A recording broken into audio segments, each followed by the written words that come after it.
ইমরান, ফ্রিজে মাছ মাংস যা ছিল সব রাঁধছস? হ্যাঁ বেকরাইন দিলাইছি।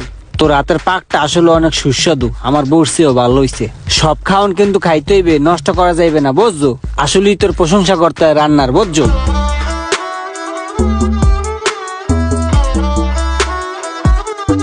বন্ধু একটা কাম করি, খাইয়ে লইয়া আমরা ঘুমাই, হাতে তো বহুত সময় আছে, কাল গোজা মুহানে আর একটা দিন বেড়াই। এসব তুই কি কর? খাই আগে রেস্ট লই। ঠিক আছে, আমি কটা গোস্ত লই।